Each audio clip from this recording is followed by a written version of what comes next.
Well, joining me now is a longtime friend of mine, colleague, an ex-hotliner, and all of you know how often how I feel about ex-hotliners on this. There is, yes, I will always over-index on ex-hotliners on the Chuck Todd cast. Reid Wilson, a former editor-in-chief himself, got started there when I was there.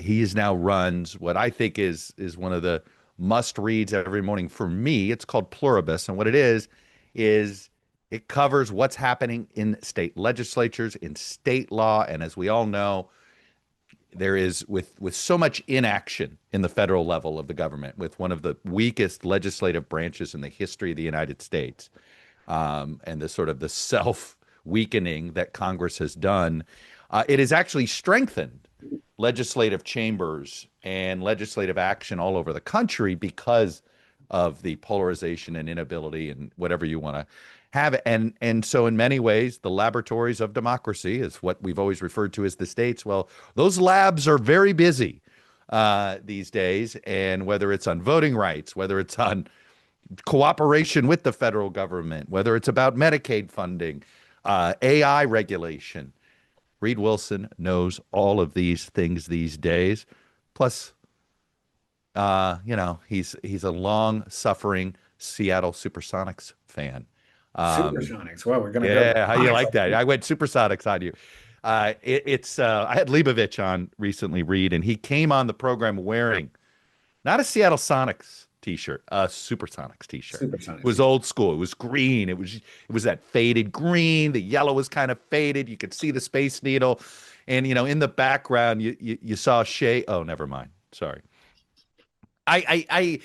Look, I'll be honest, we're taping before Game 7. This will air after Game 7. Do you care about the Thunder at all? Are you negative about them, or do you not hold it against Oklahoma City fans for how Howard Schultz destroyed the Seattle Supersonics? It's not Oklahoma City's fault. It's Howard Schultz's fault. It always will be.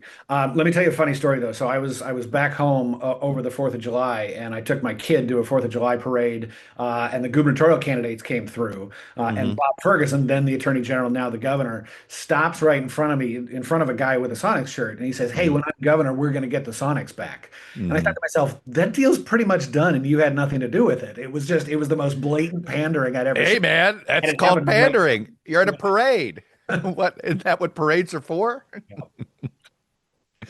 You really feel that confident? It's just a done deal. It's just about whenever they decide to give Vegas the basketball team, they have to do two. So ergo, it'll be Seattle or bust. And we got the facilities for it. We don't need to build a new stadium. I'm generally negative on using public funds to build stadiums, which, by the way, is a pretty big trend in the States right now that we can talk about if you want. But we've got the facilities already. We just need the team. It's interesting on that front. So I've been sort of going back to my sports business roots a little bit as I'm trying to build I have this thesis that local sports and youth sports could be what can become the revenue stream to sort of build back local news. And I'm the more I look into it, the more bullish I am on this. But it's allowed me to I've sort of reacquainted myself with the industry, gotten to know a lot of these key players, and was at an off-the-record conversation, and I don't want to say where because I don't want to give away that part of it, but generally it was interesting. Essentially what the goal now is in these public funds debates about stadiums is don't go to the voters. No. Right? The voters are always, it's easier to vote them down than vote for them. What's funny about these things is, like, take Washington, D.C. is a great example. There was a lot of controversy about whether Nationals Park should be done the way it was done. 20 years later, everybody looks at what's been done to the waterfront, to that area, and says, oh my God, this has been transformational. Yeah. And so, which is why they're going to get the Commanders deal done, because they see what it has meant. It really, because sometimes you make these projects and they do not deliver on the extra jobs and the extra this, but it does seem as if you do it in a city, you try to do it in the suburbs and you're not going to get the return on investment. Those promises don't, it is rare. Maybe the Braves thing is an exception to the rule, but usually suburban developments don't work as well as actual city developments doing these things. But what are you seeing as a trend? And do you see more of these local governments going, all right, we'll do this, but we cannot essentially make it a referendum with the voters? Yeah, nobody wants to go to the voters. Take a look at what happened in Kansas City. The voters there voted down, an Right. incremental sales tax. I think it was 5/8 of a cent of a sales tax to keep the Chiefs and the Royals in town. Now the legislature just passed something last week to get that project done. Same thing's happening in Ohio with the Cleveland Browns stadium. And I think the big trend that you're seeing here is not that legislatures are giving money to rich Mhm. owners to build new stadiums. That's happened over time. They're building more than just stadiums, though. They're building these entertainment districts, around the stadium. You talk about DC, and sure, that sort of Navy Yard area has all built up around the stadium. You're going to see the same thing, like the Power and Light District in Kansas City. Mhm. Those sort of entertainment districts building up around a stadium, so that it's more than just some place that people go for, 8 football games a year. It's a place where you go to have dinner and walk around a city. Well, what's interesting is that the sports franchises themselves realize they have to create a destination. Yeah. You're competing. I always say this with football, man, it takes a lot to get me to go to a game Mhm. because is there a better view than your big screen television in your own house, right? The ability to see the replay, the ability to do all those things, right? And, when you go to a game, especially college football, and the extraordinarily lengthy TV timeouts, it isn't a great, so you really have to do a lot of you got to make the experience bigger than just the 2 to 3 hours in the action itself. Yeah. So I think in many ways the franchises are incentivized to think bigger, and then actually that does create payoff for the local government, because when you think bigger, then you do get hotel taxes, you do get the tourist stuff, you do get just basic sales tax and property tax return. Where if it's just the stadium, you don't see any kind of return. Ask Maryland what kind of return they got from Raul John, right? Yeah. Which is no longer Raul John, whatever that, but in Landover with that stadium, they didn't get the return they expected because Landover wasn't a destination, pure and simple. Yeah. And by the way, a big thing that a lot of states are dealing with right now is housing. And you Mhm. build an entertainment district like that, and hey, that's, a couple thousand new housing units, something that all these Uh, places desperately need. you and I both seen Mayor Bowser keeps bringing that up. Hey, we're Yeah. building this many new units Yeah. in addition to this stadium, and that is what I think has made these things go down a little bit easier. And again, voters don't like it. Look, I'm a cranky voter. I almost always vote against these tax asks referendums in my county. If it's unless it's for schools or parks, like that's schools and parks. Yes, I'm one of those voters, but I'm always a little skeptical. Why are you always going to borrow? Why do you always want to borrow? Can you do this another way? Type of mindset. I'm probably not alone in that, which is why all of these things are always 5149s and usually in the negative, Yeah. right? And I mean, think about it. The people getting the money are billionaires, right? The billionaire sports Right. owners. It's the Easy ad campaign. privatization of gain and the Mhm. socialization of cost. So yeah. Right. Yeah, no, there's no doubt about it. Look, one of the things that motivated me to get you on sooner rather than later recently, one is just because I know we can talk a lot of politics outside of Washington, which I'm Yeah. constantly interested in. But it's fascinating to me how members of Congress are now realizing they read the fine print of the big beautiful bill, which I went on a rant on this. I'm not asking every member of Congress to read every bill, but can you read the one big one every year that you got to vote on, right? Like when you were in college, you knew which books you didn't have to read, but there was always one you had to read, right? Yeah. At least run it through ChatGPT, right? Get the summary. Yeah, get a summary.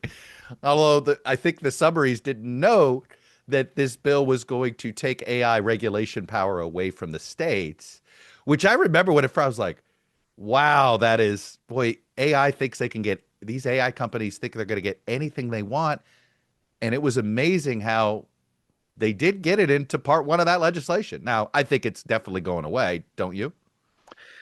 I would imagine so, especially because we've seen such outcry from the states. There was a bipartisan letter a couple of weeks ago from a Hmm. couple hundred state legislators, even numbers of Democrats and Republicans, and even a couple of independents out there who said they wanted the power. And the Hmm. interesting thing about this is the states have really taken a lead on it, and it's a bipartisan cause. There's this Right. caucus of legislators led by a guy named state senator in Connecticut named James Maroney, a state Hmm. rep in Texas named Giovanni Capriglione, and they're taking very different approaches, but they're sitting there and they're talking about it and learning about AI and uses in state government, Hmm. guardrails around safety and discrimination. It's been a huge conversation in the states, and they want to keep that power. I think it's you know, there's at the same time though we're seeing the growth of a new set of very moneyed interests playing Hmm. in politics these days. Right. In the old days it was pharma and big tobacco and the boogeymen. Today Sure. it's crypto and it's AI, and they're Right. starting to play in federal races. We saw that in the Ohio Senate race, the Pennsylvania Senate race, where the crypto community came in hard for the Republicans, and now we're seeing it in state legislatures too, where OpenAI and Meta and Google are they're spending a lot of money lobbying Yeah. mostly against these bills through a number of interesting cutouts. There's like the liberal tech interest group will go play in California, and the conservative tech interest group will Right. go play in Texas. And the And money comes from the same pot, doesn't it? money comes from the same pot, and they don't really, there's no real difference other than they call themselves liberals or conservatives, Right. but they all sort of carve it up, and then the libertarian guys come in and sue when something actually passes. One of the sad new realities in Washington lobbying is that it's rarely now big corporations versus citizens. It is usually one industry versus another industry, and they hide behind the people, right? They try to use voters, whether it's, we're seeing it with pharma, right? It's like it's really two moneyed interests going after each other. I don't know if the citizens have any role in this whatsoever. Who's is there any entity pushing back against big tech on their aggressive AI? Is there another industry stepping in to sort of to try to slow down AI's ability to basically get governments to do whatever the hell they want? I don't see an industry group. I do see a lot of the AI companies sort of feuding with each other, although mainly on sort of other issues around tech, Hmm. social media, digital privacy, things like that. A big example is the push for age verification rules. Hmm. Your kid downloads an app. Whose responsibility is it to verify that Right. user's age? Is it the app people themselves, Facebook? Right. Snapchat, something like that, or is Or it App Store, Apple and right. Google? Apple and And Google. right now, a lot of states are fighting over So in that sense, you get responsibility. those two big Yeah, moneyed fights, right? It's usually there's a lot of Apple versus Meta stuff. yeah. I am curious, since Apple is sort of uh, the lagger when it comes to sort of AI at this point, are they at all funding the other side of this, or no? You don't see any Not that evidence of I've that. seen. Yeah. The other side is mostly privacy groups, good government groups, Hmm. Common Cause, people like that, who, Truly, they, the citizen groups, yeah, the exactly. original citizen lobbyist type of Yeah, group. as opposed to the big companies fighting over Right. AI itself. It's interesting what you just pointed out about how it's a bipartisan pushback, right, from the states on the against the feds. And this is one of the things. While we talk a lot on a macro level when we look at state legislatures about, oh, look, this is a one party control here, one party control there.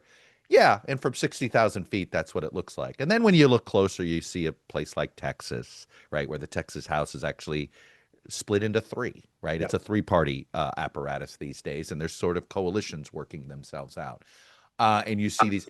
Is there more bipartisanship on the state level than on the federal level, or am I just being Pollyannish about it? No, there is, but it varies by state. Hmm. So in Texas, it is tradition that the Texas House elects a speaker unanimously. Hmm. The Dems will vote for whatever Republican gets the nomination, assuming it's sort of the moderate Republican and not the ultra conservative. And in other states, Illinois was it Illinois? No, somebody else just passed a budget on a pretty bipartisan vote. Arizona is going Hmm. to do a bipartisan budget budget too. They Hmm. need to because they've got Republicans have narrow control and there's a Democratic governor. In other states, the vitriol is at the same level that it is at the federal government. Wisconsin, the R's and the D's barely talk to each other. Well, Wisconsin is sort of ground zero. I always say Wisconsin's polarization started before America. Yeah. I think they were the shot heard around the world on this. But anyway, Yeah, go ahead. yeah. But bipartisanship does exist, and let me tell you, it exists across state lines too. If I Yeah. go to the National Conference of State Legislatures, I'll sit next to a very liberal Democrat from Maryland and a very conservative Republican from Utah, and they have a perfectly pleasant conversation about education policy or whatever it happens to be. Hmm. And I mean, I think largely that's because they're not competing with each other. There's no chance those two will Right. ever run against each other or seek control by trying to beat the other person. So there is that level of comedy in most states, but certainly not everywhere. And would you say, one of the other interesting trends, and you were early on spotting this, is that, the better members of Congress are the ones that were in state legislatures, and basically the crap members, the performers, were usually the ones that weren't in state legislatures. Is that still the case, or are we starting to see the performance influencer mindset infecting state legislatures now too? No, I think it is still the case, largely because I think the people who are most effective are the ones who understand the rules. That's sort of my guiding Yeah. principle in politics. The people who get the rules are the ones who actually get stuff done. And I Hey, mean, that was true with Mitch McConnell, right? That dude knew how to manipulate the rules sometimes. I Ditto mean, with Nancy Pelosi. I mean, you're right. If you understand the rules, particularly of your chamber, better than the person sponsoring, a bill you don't like, yeah. you got some leverage. Yeah, and I mean, I always go back to the 2008 Democratic primary, right? When the Clinton campaign didn't understand the delegate rules as well as the Right. Obama campaign did, and so Obama was going Hmm. around picking off delegates here and there, and ended up winning the race, of course. Hmm. So, going back on AI, on what is the most what has been the easiest regulation to get passed on the state level on the AI front? Yeah, the thing that most people are doing now, and that is the bipartisan trend between the Connecticut Hmm. version of the bill and the Colorado version and the Texas version, has been to limit algorithmic discrimination. So Hmm. if you're seeking housing or a medical care or something like that, a lot of states are passing rules that say that AI cannot deny you without the oversight of a human. So a human has Hmm. to go in and make sure that your application isn't denied for unfair reasons. These algorithms, they learn things and they learn from us. And society has its problems with racism and sexism and things like that. So it's going to deny people based on things that it shouldn't deny. So I think that's been the real common thread. That's the low hanging fruit. Hmm. Um, Who regulates that though? I mean, I want it too, but I have not found the federal government. Like I think all algorithms should go away.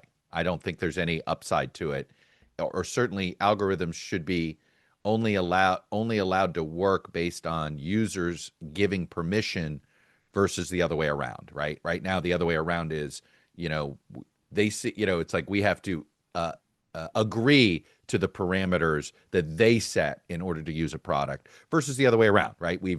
This is unfortunately the mindset. So, I mean, enforcement seems to yeah. to me the part of this that isn't obvious to me. Right, and the enforcement usually takes place within an agency itself or with the attorney general's What office. state has this kind of uh, what state has this kind of brain power to do this? No offense, but I mean, we all know on a government salary, you're not going to get the people that understand code as well as the people writing it. Well, sure, but I think in this case it's more sort of a policy examiner. So if it has to do with housing, you're going to have the housing agency overseeing that Hmm. kind of decision. If it has to do with medical care, you're going to have the State Department of Health and Human Services overseeing something like Hmm. that. You don't. I don't think you need the AI coder to go in and make sure Hmm. that John Doe's medical procedure was Hmm. denied denied for an incorrect reason, you need an insurance examiner, a medical examiner, something like Mhm. that. So this is, but to your broader point, this is a huge deal that every state is dealing with. They know that the wave of the future. Mhm.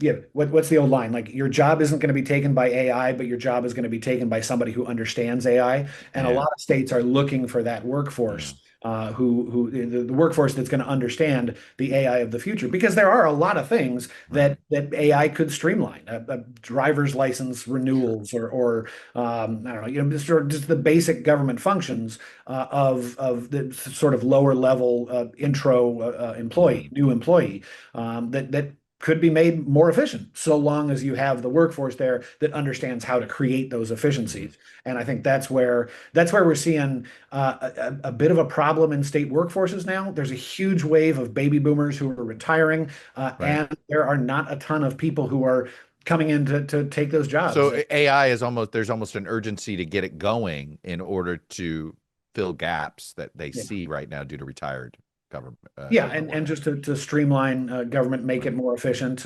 That's Yeah. something AI could do in a positive way, so long as you have those algorithmic discrimination protections Yeah. over the top of it. A derivative of the AI issue is access to power, Mhm. and you may be loosening regulations for small nuclear power plants, right? And things like this. What is the trend, and is our legislatures basically rolling over for these industries to hand them anything they want in order to experiment with power, or is there some pushback? Yeah, so a couple of different things are happening here. The AI, AI uses compute. Compute requires power, Hmm. electricity to Right. run. These massive data centers are blowing up absolutely everywhere.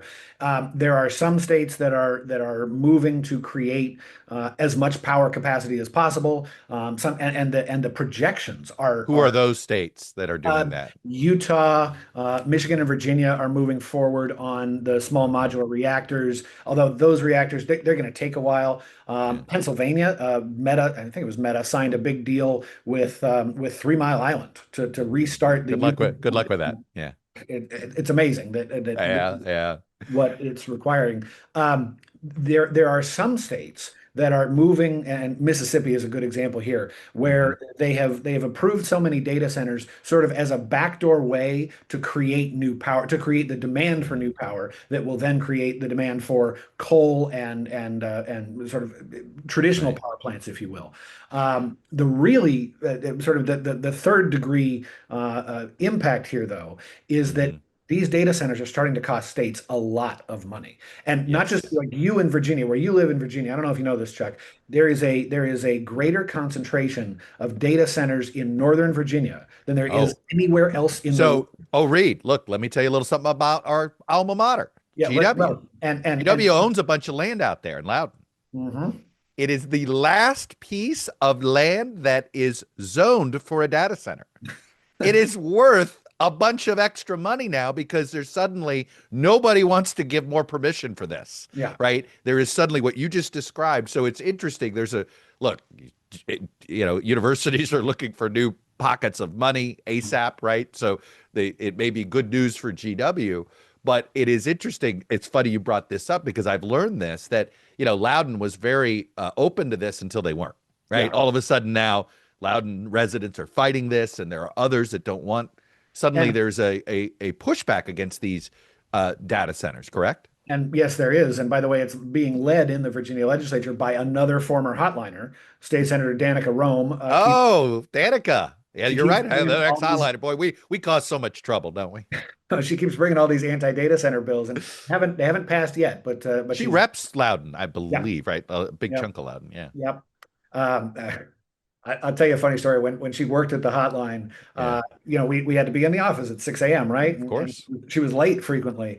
And I got mad and yelled at her of once. course. Well, Route 28, Route 28. I, Well, you know, To her credit, she ran her entire first campaign promising to fix Route 28. So she Right. wasn't Like, lying. so it turns out she wasn't BSing you, right? Like it wasn't just like my dog ate my homework, you know? Yeah, yeah. Let me make one more point on these data centers, which I think is interesting. They are starting to cost states a lot more money in incentives, like we talked about with the Mm. stadiums. The amount of money that states are paying to locate these data centers in their areas is through the roof. I mean, we're And we're there's not talking a lot of jobs it's associated it's with it, not, and, right? and we're and This we're is all talking. automated crap. I mean, Yeah. and we're talking, close to $500 million this year in subsidies alone. So these, states passed a lot of incentives 4 or 5 years ago that now these data centers are realizing, hey, we can claw back a whole bunch of tax revenue and things Mm. like that.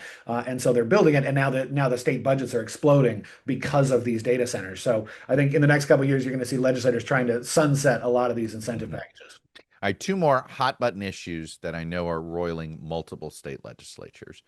One is housing and zoning, and look, Yep.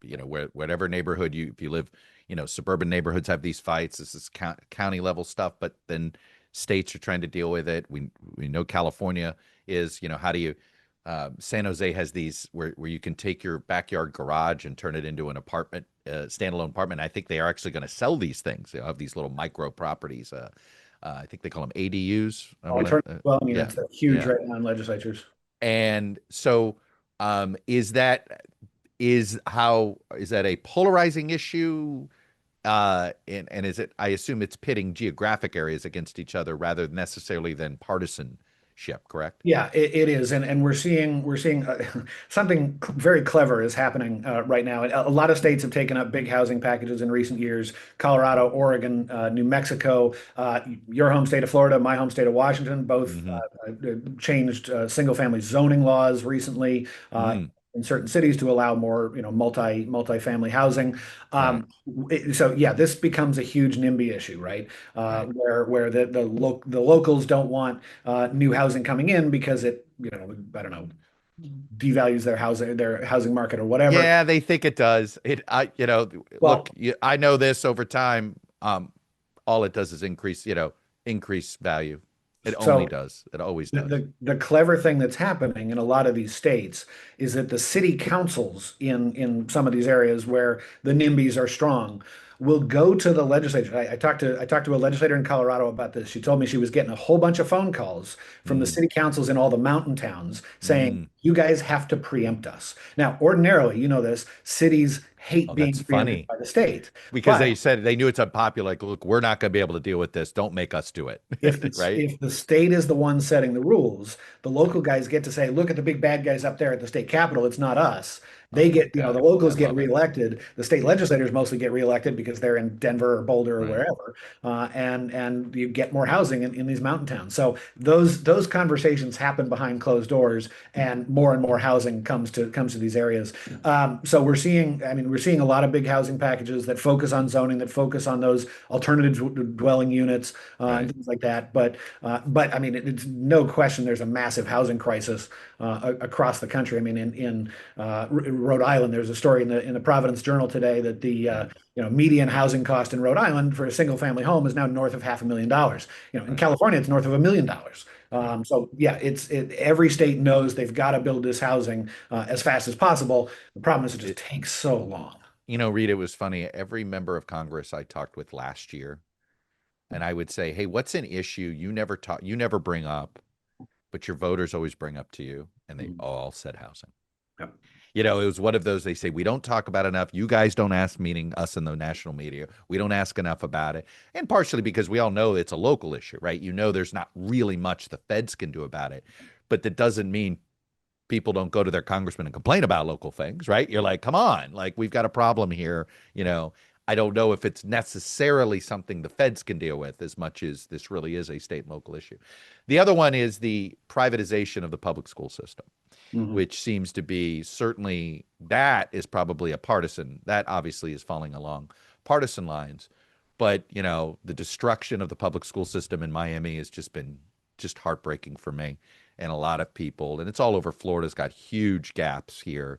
Um, Texas is about to go on this, and they've already had a very antiquated public school where basically you and I could say, hey, we're starting a school district, not just a school, not just homeschool. You can start your own school district in Texas and then suddenly collect public tax dollars and that you may or may not have to account for. Um, so obviously I have strong feelings about this because I just think we have problems in our public school system. This is not the way to address it. That's my frustration with this. But is this just is in these conservative legislatures, is this just is this just an avalanche that's coming and the privatization of our public education system is only increasing? Yeah, so this is why Pluribus News exists. Like our goal here is not to cover, everything that happens in one state's Hmm. legislature. It's to spot the trends that happen across the country. And the very first trend that we started following like, 3 years ago when we kicked off Hmm. was this push to expand school vouchers. Yep. And Iowa was the first state. And by the way, this is why it's important to pay attention to more than just California and Texas and New York.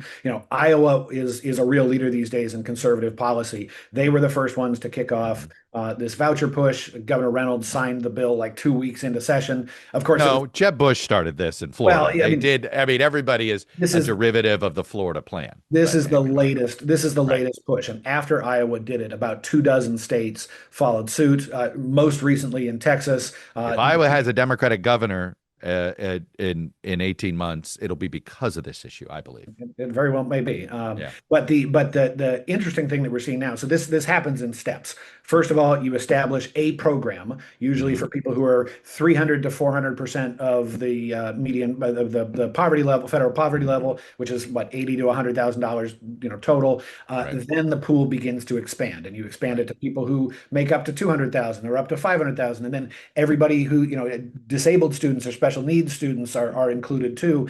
And then we go universal, and that's the Right. that's the latest thing that we've seen here is a number of states expanding that eligibility pool to all kids in their state. Places like New Hampshire, Iowa, Arkansas Hmm. just did it.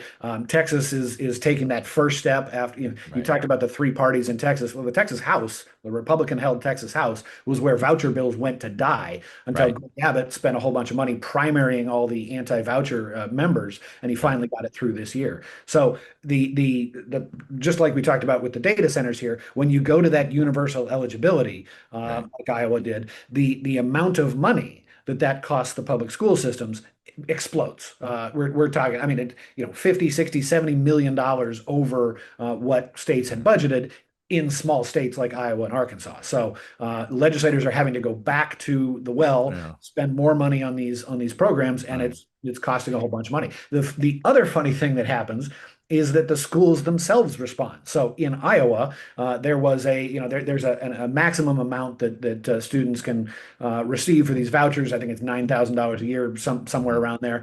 Well, funny enough, all the Catholic schools in Iowa changed their tuition rates to about that $9,000 a year. So Right. the schools themselves are raising tuition to capture Right. as much of that money as possible, which again, No, it's just a wealth goes to transfer. It's budget. not actually it's not doing what the original do-gooders what they were trying to do, right? Which is, how do you allow uh, parents who are trapped in a bad school district to get out of that school district, right? That's the original problem. And nobody ever thought, let's fix the school. Everybody's always like, let's abandon the school. And I'm trying to figure out how this is, when you keep abandoning these schools, where in rural America are we building more schools in rural America to create school choice? I mean, this is the reality that I think Texans are going to run into, and why I actually think this is going to turn into, and why, for instance, in Iowa, this is more polarizing than you think it would be, because, in theory, many of these conservative voters agree with the premise, and then the reality sets in. Well, oh, so I have to go 30 miles away, or somebody says, I'm going to start a school, right? And that's what you're getting. And some of them are good, and some of them are crooked. And what I've also noticed is that there doesn't seem to be any good regulatory model to find out, are these startup schools stealing taxpayer money or actually putting it to good use? Yeah. Well, there's a just as we talked about in AI and these big tech companies. I mean, there's a booming business behind this. It's not just the charter schools; it's the firms that administer the Yeah, education savings accounts or voucher sure. programs, whichever they are. That's like Big the business least now. sexy thing in the world. You're never going to see that on TV, but that's a lot of money right there. And that, well, that's the thing. Like, look, I have a friend of mine who's an education lobbyist in Florida who was telling me that, they keep sort of starving the public school, and they do this, and then there's no agency that holds the private charter accountable, Mhm. and there's no auditing of that money. The public school system gets audited all the time, right? There's a school board that oversees it. There's multiple layers of watchdogs on that money, and as these voucher systems have been expanded, there's been very little expansion of oversight Well, so on how this this money is being spent. and this brings up another thing that legislators are doing these days. Chuck, define for me an educational expense, because in Utah right now, you can pay for a ski pass with your education savings account, and you can, there are whole forums on Reddit and things like that where you can you So where signing my kids up for any sport then becomes an educational oh, expense, because guess what? far If they're far good at beyond. the sport, they actually might get money for Well, their hey, I education. mean, Chuck, if you're using YouTube for an educational purpose, why not? I think you need a big screen TV, don't you? I mean, that's like people Wow. are gaming the system to buy things like big screen TVs and toys and video games and things like that. So now legislators are going back and further defining what you can actually spend that money on. But Yeah. hey, I'll take a ski pass and a big screen TV if for my kid. All right, let me tackle this school issue another way. Is there anybody actually saying, "Hey, let's rethink the you know, the public education system, but in a public funded way?" Like, look, I do believe we haven't changed I understand the frustration, right? We haven't really changed the premise of our public education system since we created it over 100 years ago. It's basically the same premise: property taxes funded, district, stuff like that. So I've no doubt, and we do everything by age, and I think now all the research indicates that learning, that is not always the best way to go, and that you need to have some of that flexibility. No doubt, smaller class sizes help with that. All those things, right? And certainly, those with means can go to a private school and get a form of that. Um, but I guess is there any legislatures or any leader in this space thinking about how to create this flexibility in the public sector rather than just farming out tax dollars to the private sector? Not that I can think of. I mean, this strikes me as one of those issues that sort of like housing, that it is so big structurally that you would need a. I mean, this is why we're never going to get a real like tax reform package Yeah. passed through Congress. It's so big that anything you do is going to create an enemy. This it sort of reminds me of what they did in Colorado a couple of years ago with their housing package. They put all the bills together in one big omnibus bill, and it gave everybody just enough to hate that they voted it down. Well, the next year they Interesting. came back and they introduced a lot of the same bills as piecemeal bills. And if you hated this one, you could vote against it, but you could vote for this one. Yeah. And suddenly everything passed. This is, it's really hard to get a massive Mm. structural change through a legislature because you're giving everybody just enough to hate that they can Yeah. vote against it, as opposed to little piecemeal stuff. And education is so huge that, Yeah. I mean, you're not going to change the system with piecemeal stuff. It's interesting, Reed. I actually think this is an underrated issue for a presidential candidate to tackle. Like, I could tell you this. I know Bill Clinton, if this were 1991, he'd be talking about this. No, he knows that this is something that cuts across party lines. So it's a way that you could actually have a conversation with voters from different ideological stripes if you come at it from hey, we know it's a problem. We need to figure out a better way. I don't have the answer yet, but I know we got to tackle it. I actually think simply leaning in on that a little bit is probably good politics right now. Hmm. I don't know. It strikes me as something like Simpson Bowls, where I wouldn't Simpson Bowles it. I get you on that. Yeah. it's so big that everybody's going to find a reason to hate it. It's possible. I hear you on that, and it can get weaponized quite easily. All right, let's talk a little bit of politics in the states. Um, I can't stand so much of the political analysis these days nationally, particularly when it comes to sort of projecting the politics of a state, where there's always this assumption that what it is today is what it'll be in 4 years. Yeah. There's all this doom and gloom on the left about the Democrats are never going to control the Senate again because of the trend lines in different states. And I'm just sitting there going, God, does anybody think about history, right? Like, what seems absolutely certain today can change within a cycle.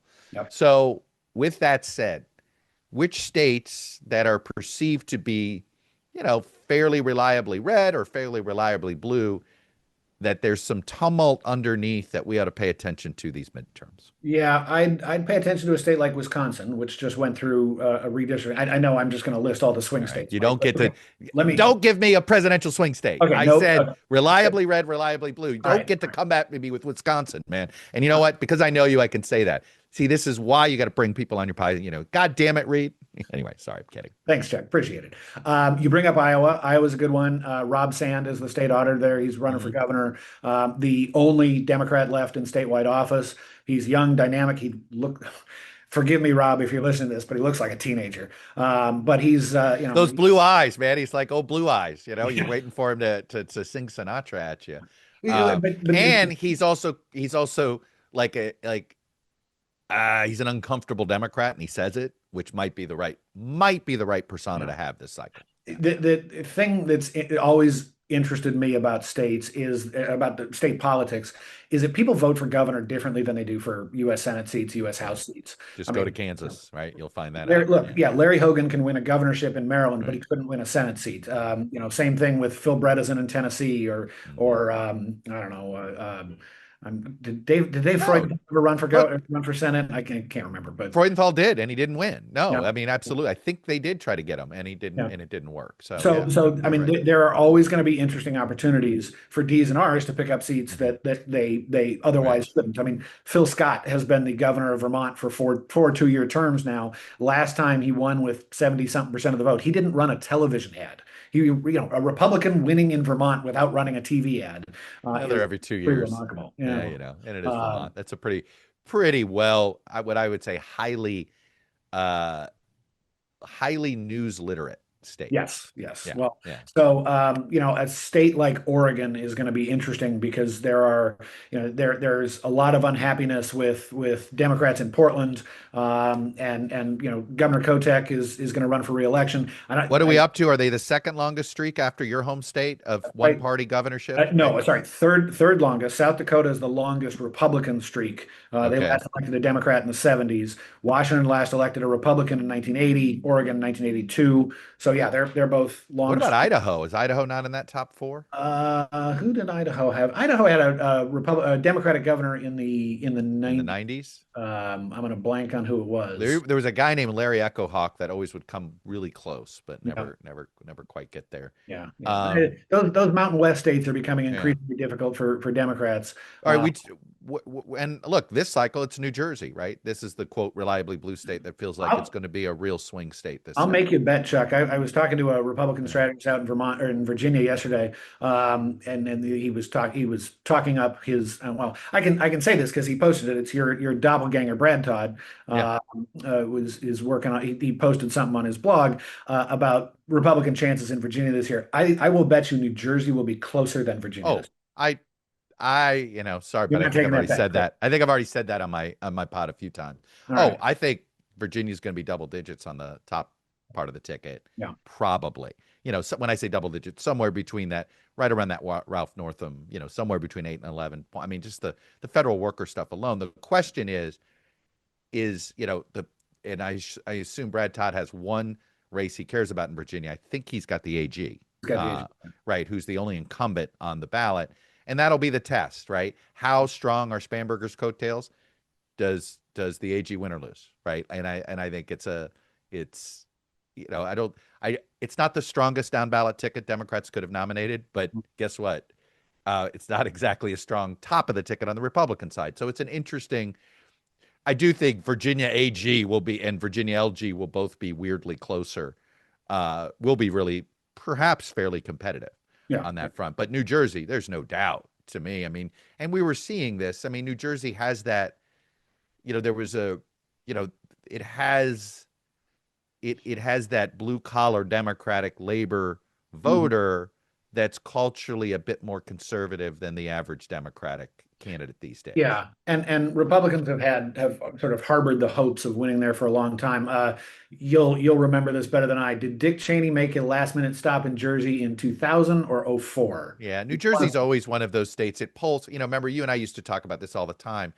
It always polls close because there's always a high undecided, right? It's a weird, there's no media market. It's all bleeding in. I always say I feel sorry for New Jersey's reputation because the only reason they have the reputation as sort of a scandal plagued state is because the Philadelphia media market and the New York media market only covers New Jersey politics when there's something bad that happens. Yeah. They never cover the day-to-day stuff. They cover the day-to-day of their own states, but they never cover. So the outsized coverage of the negative of New Jersey creates this negative vibe, unfortunately, for I think New Jersey politicians, which it's actually a fairly competent state government.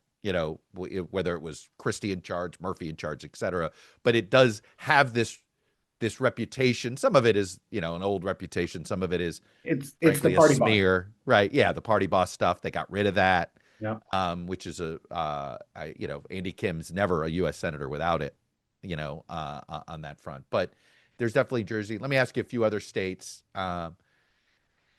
that I'm wondering if their legislatures have sort of pushed the envelope too much to give the other party a chance here. So, do we see any green shoots for the Republicans in Massachusetts this cycle, or are they going to go too MAGA on their There are, nominee? I mean, there are such um, small, the Republican caucus in Massachusetts is so small that even if they do well, they're Yeah, they get two or three more seats, and that's, I mean, it's such a and liberal. and as Charlie Baker's not walking through that door. No, no, Charlie Bay and Republicans had a remarkable streak. What they've had six of the I last think they've had more governors. Republican governors in the last 30 years than Democratic governors, Yes, correct? they Yeah, certainly have, but that takes a Charlie Baker, a Mitt Romney, something like that. right. So yeah. Um, I am. I think let's talk about the three U.S. senators running for governor. Mhm. Tommy Tuberville, Alabama. Michael Bennett, Colorado. Marsha Blackburn, Tennessee. Am I leaving somebody out? Those are the three, No, right? but I don't think Blackburn has technically gotten in yet, but we all know All right, but she's already run ads. Like, I'm sorry. Like, I'm not. She's already run ads for it. So yeah, please. Is there a fourth that I'm missing? Right. not Lujan took himself out of New Mexico. I know there was some chatter there. yeah. Where else was there chatter? Was there any other Heinrich chatter? is thinking about it too, but Yeah. he's not going to run. No, I think that's All right, so let's look at those three. Bennett looks like what's what am I missing? This looks like he's gonna a walk in the park. What would prevent that? Yeah, Republicans haven't been. I mean, Colorado is one of those states that gets to your point about sort of evolution, right? It was a Mhm. conservative state. Now it is a liberal state, and But not that too liberal.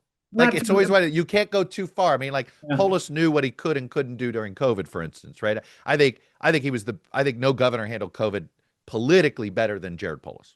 I know Polis, DeSantis if is given a lot of credit, but DeSantis didn't help his national reputation. Polis helped both his local and national reputations. I think what we're going to see, if Polis runs for president, he's going to be The centrist, the common most sense, conservative person yeah, in the Democratic the field. pro-business Polis was Democrat. never a liberal. He's never Yeah. been a liberal. He wasn't. No, he was the Boulder thing, being a Boulder congressman, which used to be the kiss of death for statewide office in Colorado. I always wondered that about him, but his background was, Tech he guy. was a tech guy, right? Yeah. And he made a bunch of money. I always say, do you remember in the early days of the internet, the musical greeting cards, right? That was him, That was him. Yep, yep. But no, so Ben, Alabama's the one that I think Tommy Tuberville is just not a good political athlete. He may be a good ex-football coach, but he steps in it quite a bit. And as you point out, voters take governors' races more seriously by the person than yeah, by the party. yeah. If Doug Jones runs for governor, why do I think that's a competitive race? It'll be competitive. I don't think it'll be. I think Tuberville probably still wins. But by the way, he's a football coach. I haven't heard him mention that 50 times in the last hour. I think one of the most, you know, I'm not going to look. He was a really good assistant coach at the University of Miami. Back in the day. Um, there's I will just say I've got a lot of family that's big Auburn fans. Nobody shed a tear when that dude left. Yeah. Nobody shed a tear when that dude left. There are always politicians who lean so heavy into their backstory that Yeah. I mean it's I don't want to mock people, but it's pretty easy to That's my point with yeah, him. Like he doesn't look, dude, you weren't that hey, successful. You weren't the worst coach. did You Dave weren't the Reichert ever worst, but you weren't Dave the Reichert best. Yeah. did Dave Reichert ever tell you he caught the Green River Killer? I mean, how Okay, many but times in the last two you know hours? what? At least that has something to do with your job. Yeah, Okay. At least that was a public service. yeah, Okay. I don't think football coach applies to that. Um, and look, Tennessee is one of the more remarkable state. If when I was first coming up professionally in politics, Tennessee, North Carolina, Georgia, when you said New South, it was Virginia, Tennessee, North Carolina, Georgia. Well, Virginia, North Carolina, Georgia definitely sort of is in one direction. yeah. But Tennessee didn't go in that direction. No, And it is, part of it was the strength of the Eastern Tennessee Republicans to sort of prevent too much Democratic encroachment early on. But that's my only question there. Is there a point where Nashville grows so much that Blackburn is seen as slightly too far to the right? I don't think so, but I'm just curious what you're seeing in Tennessee. yeah. Well, so I think the difference between the first three states you outlined there, Virginia, North Carolina, and Georgia, and Tennessee, is that those first three states are becoming a sort of a second Silicon Valley. They're becoming homes Mm-hmm. to the big growing industries of today. Mm-hmm. The demographics that changed Virginia weren't the federal workers. They were the data center workers. The Right. the folks in Around the Richmond suburbs. exact That's what changed. Yeah. and up And in Nova. Charlottesville Yeah. and northern Yeah. and the Hampton Roads. Yeah. And the same thing is happening in, around the fintech sector in Charlotte and Raleigh, Mm-hmm. and the tech sector's establishing a base in Atlanta. You're Mm-hmm. not seeing the same thing in Tennessee. And so I think that sort of broader changing economy Mm-hmm. is what's brought in the younger workers, and those younger workers tend to be more liberal. Of course, the natural flow of this is, this brings up, what about Texas? What about Austin, San Antonio, Yeah. the fastest growing states in Yeah. America? Well, take a look at the Census Bureau puts out a list every year of the Yeah. fastest growing cities in America, and They're they're almost all all in those Texas. Sun Belt Yeah. areas. Yeah. They're in Texas, they're in the Phoenix suburbs or something like that. And hey, Yeah. look, Arizona has two Democratic senators now. Mm-hmm. North Carolina is always going to be competitive. Georgia has two Democratic senators for the moment. So Texas should be on that list, but I feel like it's the Democratic version of Republicans New Jersey, where it's always Lucy in the football. Yeah, it is, and it's so, and look, Republicans probably could, if they spent more time in New Jersey, probably could keep it competitive, but it's such an expensive proposition, and that's what happens to Democrats with both Florida and Texas. Like, it's a lot of work to keep it up, Yeah, right? And they just, and of course, then you throw in bad state party leadership, right? And there's just nobody, there is none of these mayors in Texas and none of the mayors in Florida have become um, party leaders. You know what I yeah, mean? It becomes sort of that North Star, the way a Bob Graham was able to, and even Bill Nelson to a lesser extent, keep the state party competitive and afloat, or the way, frankly, not since Lloyd Benson was there a Democrat that could be a magnet for money in the state party to mhm, to have the resources to do that. And that's the same problem in New Jersey, right? There was no one Republican to invest in sure, to get that part, because there was just no other office holders yeah, that they had there. Interesting take on Tennessee. I also think that Memphis is just such an ignored area by the state to try to redevelop, right? And ironically, it's almost like there's a part of me that thinks the Republicans in Nashville are afraid they don't want to create a second Nashville, yeah, yeah. right? And Memphis. Talk about preemption, by the way. Tennessee is working on a bill. I don't know if it's passed yet, but it would effectively preempt Nashville from naming its own airport. And hey, you want to take a guess who they want to name the airport after? Yeah. Why? I mean, look, you do it after, if it isn't Peyton Manning's airport, then I don't want to hear about it. It's not. Yeah, I'm shocked. Really, I'm shocked. I'm Mhm. shocked. Well, somebody's going to get, is going to get the Trump airport. When is Obama getting an airport? Right? Are we Well, waiting on that? yeah, I mean, I couldn't actually tell you who I, O'Hare was. So, exactly at this point. You turn it right. Harry Reid took over Vegas, yeah, right? yeah. George Bush. I remember Okay. my And cousin one time left the country for 6 months, and he goes, I flew out of National, changed planes in Houston, and then I came back and I flew from Bush to Reagan. It was like both happened in like within 6 months of each yeah. other. Now here's Yeah. some good trivia for you. What president's name is on? No, let me say, what airport named for a president is the smallest in America based on passenger traffic? Oh, I'm gonna say Grand Rapids It'll be Abraham Lincoln Airport in Airport. Springfield, Illinois. Oh, Abe Lincoln. There you Abe go. Lincoln has the naming rights, huh? Yep. I'm waiting for airports to auction off their naming rights like football stadiums. Right? You're changing plane Hartsfield. Why Hartsfield Jackson? No, no, no. Come on, Amazon. Hey, I'm now changing planes in the Amazon airport. You think Louisville. I'm kidding? At some point, right? What do you think toll roads were at one point? What do you think rest stops are about? It's Yeah. about state governments getting, hey, you want to be at our rest stop? You got to pay us, right? I think this is coming to airports. We're probably 20 years away, but I bet it's coming. Well, UPS will take over Louisville. That's their big distribution hub, Right. right? And Maybe you sell the naming Amazon. rights of terminals first, right? You don't quite do the whole airport, but you do the Amazon terminal, the Apple terminal, the UPS terminal. Well, Amazon does a ton of business at BWI, although I kind of like the Thurgood Marshall name. I hope they stick with I that. do too. I mean, look, the reason I like to see stuff named after politicians is sort of to force history on people sometimes. I always say, look, you need to accidentally teach people about history if they're not that interested in it. That's fine. Not everybody should be, but then if you name stuff after people that were relevant, then it's a way to have a conversation. It's a way to spark a conversation. And oh, why do they call it this? And you might go read a plaque, and oh, you might have educated yourself by Well, accident. and we can So I'm rename very in favor of these things. things that are named after terrible people, like Pat McCarran was a kind of a jerk, and Harry Reid There is you now go. a Well, big I jerk. think but sometimes Harry Reid thought I was a jerk, so I don't know. I was going to say, having worked for you, the fact. Yeah, all right, all right. Are the Mariners ever going to make the playoffs? No, Yeah, no. I mean, I mean, are you guys with the longest drought, right?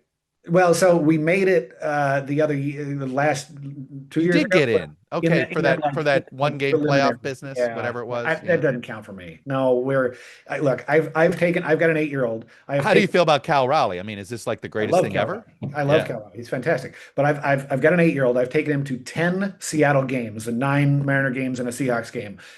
They lost the first 9. They lost the first 9. He finally saw the Mariners beat the Nationals last year. And I was like, look, kid, this is teaching you to be a good loser, which is just as See, important as it is to be a good winner. I completely agree. I always said this, people think I'm a bandwagon Packer fan. It's like, no, man. When I was a Packer fan, they sucked, man. We were, in fact, there was a sports writer for Newsweek that used to call the annual Packers Buccaneers game the Bay of Pigs. It was, because neither team made the playoffs for like 10 years. It was just, below 500 football. And you're right. When you lose and then you win, it's It's so much euphoric. sweeter. It is euphoric. So it's the Mariners are a frustration. You guys have I love the players that go in and out of that franchise, and you're Yeah. like, why can't it all be put together? J-Rod drives me crazy. He's always 1 for 4. I have him on a fantasy team. He's always 1 for 4. You've been It's hot on never him. 3 for 4. You've He's not an 0 for guy, but it's like I keep waiting for him to be a Kuna, and he's not a Kuna, but he's all the Kuna talent. Yeah, you've been hot on him longer than I have been. I know. Have you given up on him? He's just, he is who he is. A very good player, but not Ken Griffey. Yeah, yeah. Oh, yeah. Nobody will ever be Griffey. So Well, the Cal Raleigh, I mean, if we have a home run, he gets to be in the home run derby. That'll be exciting for your son. I mean, that'll be fun to root for. Hopefully James yeah, Woods you're in it right. too. Yeah, no, he would like that. That's coming up in a couple of weeks. Yeah. Oh, the home run. Look, the MLB All Star. It's like the NBA All Star. Every event is fun except the game itself. Yeah. Right? Everything else is awesome. The home run contest. I like even the celebrity game, right? It's kind of fun, right? It's interesting. The player show, the game itself sucks, I got right? to go to the game. I got to go to the game in 2001 when it was in Seattle and Cal Ripken hit that grooved fastball. Oh yeah, that's all Thank you, right. That's Hideo. Thank you, Hideo Nomo. good for him. Yeah, Good for him. yeah. Anyway, What Reid else? Wilson, Pluribus, business good, I assume, right? The more action in the States, my gosh, right? So yeah, it's been great. We're actually now a part of the State Affairs network, so you can check that out at How stateaffairs.com. people find it, yeah. And Yeah, you guys do, pluribusnews.com. Sign up for our where are morning your other socials? Are you all over the place? Where should people find you? at Pluribus News everywhere you can think of on Blue Sky, on Twitter, X, whatever it is, Facebook, all that stuff. Yeah, we send out a morning newsletter that is. I mean, if you used to read the hotline, you're going to see very strong notes of hotlineification in there. But every Look at morning, you talking like a wine guy. You'll see notes of indeed, hotline in there indeed, with a yeah. dab of roll call and a tiny splash of the hill, right? Well, and look, I would credit a good friend of both yours and mine, Danielle Jones, Yes. with infusing a lot of the flavor of Pluribus News. I try to emulate sort of her amazing sense of humor and all that Yes. in our daily newsletter every You day. do, it's funny. I could tell you're trying, you're like, I have a feeling your audience doesn't have a sense of humor yet. So you're just, it's baby steps. Your quotes are great. You're trying to get them there. You're like, come on, guys, have a laugh, Yeah, right? and we get great feedback. The state legislators who read us will tell me, keep that funny news in there, keep the funny quotes, Right. things like that. People love that stuff. No, I love the quirky stuff, man. It's, I borrow it all the time. There's about 7,000 other issues. We didn't even talk about abortion.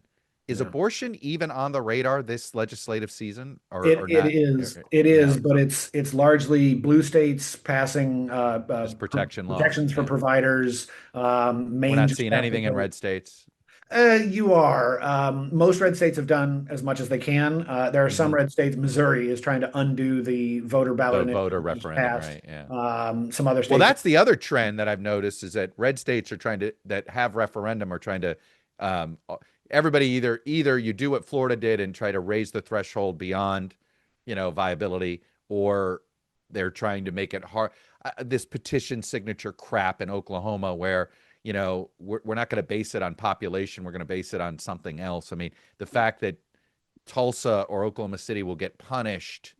Um, I mean, to me, those laws are unconstitutional because I think it violates equal protection. But it is interesting how fearful these red states are of their urban centers creating referendum that they don't like. And that's a longer trend than just recently. I mean, the Right. progressive era was marked by ballot measures in the West that took power away from corrupt legislatures that were owned by the timber barons and the robber barons and Hmm. gave power to the people. And of course, those legislatures tried to undo everything. I feel extremely strongly about ballot measures. The first political campaign No, I you're a West guy. West guy. Look, I have my own. I I I think they're all unconstitutional. We're a republic. We're not a direct democracy. ah, So, and I get the 10th Amendment, but I think, but that said, if it's the law, then it should be, hey, you know, that's the consequence in your state constitution. I'm a big fan of ballot measures, and someday I'll write a history of ballot measures that 15 people will read. Well, maybe you can create a TikTok that goes Oh, viral. good. Oh, yeah, Yeah. that'll definitely help. A You know, TikTok on ballot measures. so you'll get more than 15 people. That's true. That's true. Reid Wilson, always a pleasure, my friend. Thanks, Jack. Good to see you, man.